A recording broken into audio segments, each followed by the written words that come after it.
السلام علیکم ورحمۃ اللہ وبرکاتہ۔ یا علی مدد اسماعیلی تاریخ میں خوش آمدید۔ آج کا ہمارا موضوع ہے ازل سے ابد تک اسماعیلی امامت سے تسلسل۔ شاید ہمارے دل کے بہت قریب ہے یہ امامت صرف ایک منصب نہیں، ایک ابدی روحانی حقیقت ہے۔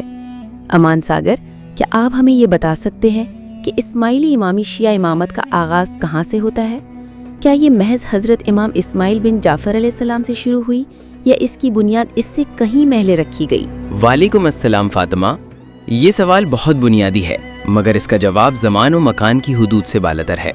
اسماعیلی امامی شیعہ کا عقیدہ ہے کہ امامت حضرت اسماعیل بن جعفر علیہ السلام سے شروع نہیں ہوئی، بلکہ ابتدائے تخلیق سے جاری ہے، یعنی جب حضرت آدم صفی اللہ زمین پر اتارے گئے اس وقت سے امامت کا نور ساتھ تھا۔ آدم نبی تھے اور ان کے جانشین سیتھ امام تھے۔ یہ سلسلہ صرف تاریخ نہیں بلکہ ایک روحانی تسلسل ہے جو آج تک جاری ہے۔ تو کیا اس کا مطلب یہ ہے کہ ہر دور میں ایک نبی اور اس کے ساتھ ایک امام موجود ہوتا ہے؟ کیا آپ یہ ادوار واضح کر سکتے ہیں جن کا ذکر اسماعیلی تعلیمات میں آتا ہے؟ جی فاطمہ، بالکل۔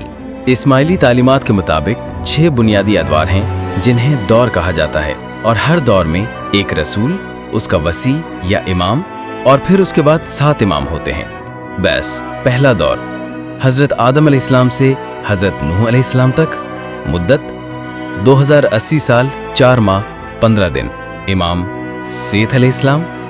بس دوسرا دور حضرت نوح علیہ السلام سے حضرت ابراہیم علیہ السلام تک، امام سام علیہ السلام۔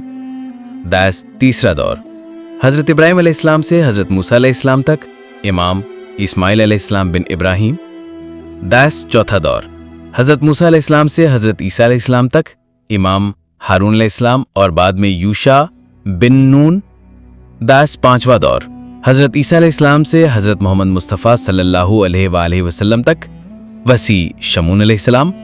بس چھٹا دور رسول اللہ صلی اللہ علیہ وآلہ وسلم سے لے کر قیامت تک کا دور، وصی علی ابن ابی طالب علیہ السلام، اور پھر ان کے نور سے جاری اماموں کا سلسلہ۔ امان ساگر، واہ، یہ سلسلہ صرف تاریخ ہی نہیں بلکہ بہت روحانی لگتا ہے۔ کیا امام صرف رہنما ہوتے ہیں یا ان کی کوئی اور مانوی حیثیت بھی ہے؟ بہت خوبصورت سوال فاطمہ۔ امام صرف رہبر نہیں بلکہ باطنی معنی کا سرچشمہ ہے۔ جیسے ظاہر میں قرآن ہے، ویسے باطن میں ناطق کا وصی یعنی امام ہوتا ہے۔ رسول اللہ صلی اللہ علیہ وسلم نے فرمایا، اگر زمین ایک لمحے کے لیے بھی امام سے خالی ہو جائے تو زمین اور اہل زمین ہلاک ہو جائیں گے۔ حدیث قدسی۔ اسماعیلی عقیدہ ہے کہ زمین کبھی بھی امام وقت سے خالی نہیں ہوتی، وہ کبھی ظاہر ہوتے ہیں اور کبھی ستر میں یعنی پردے میں، لیکن وہ ہمیشہ موجود ہوتے ہیں، ہمیشہ رہنمائی کرتے ہیں۔ کیا یہی فلسفہ امام مہدی یا قائم آل محمد کے ظہور سے جڑا ہے؟ جی ہاں، بالکل۔ اسماعیلی تعلیمات میں قائم وہ امام ہوتا ہے جو امامت کے ساتھ زمین کے کسی حصے پر اپنی حکومت قائم کریں اور دنیا میں حق و عدل کا نظام قائم کرے گا۔ یہ ظہور صرف جسمانی نہیں، باطنی، معنوی اور روحانی بیداری بھی ہے۔ یہی وجہ ہے کہ ہم کہتے ہیں کہ رات اور دن امام کے بغیر نہیں ہوتے، آغاز میں بھی امام تھا اور انجام تک امام رہے گا۔ سبحان اللہ! کیا ہم یہ کہہ سکتے ہیں کہ امامت کا نور ازل سے جاری ہے اور یہی نور ہمیں ہر اندھیرے میں روشنی دیتا ہے؟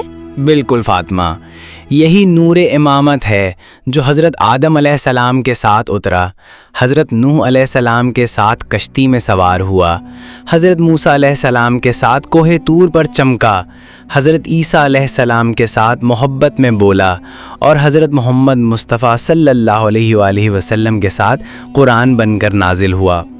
آج بھی وہ نور قائم ہے اور اہل یقین کے دلوں کو روشنی دیتا ہے۔ ناظرین، امامت صرف ایک تاریخی باب نہیں، ایک زندہ روح ہے جو آج بھی ہمارے ساتھ ہے۔ یہ نور جس نے عالم کو روشن کیا، وہ آج بھی وقت کے امام کے ذریعے ہمارے دلوں کو جگاتا ہے۔ آپ سن رہے تھے خاموش لفظ، میں فاطمہ اور میرے ساتھ تھے امان ساگر۔ اگر آپ نئے ہوں، ہمارا چینل سبسکرائب نہیں کیا ہے، جلدی سے سبسکرائب کریں، لائک شیئر کریں، بیل آئیکن بھی پریس کریں تاکہ اگلا پوڈ کاسٹ کی نوٹیفیکیشن آپ کو موصول ہو۔ اللہ حافظ۔ اللہ حافظ۔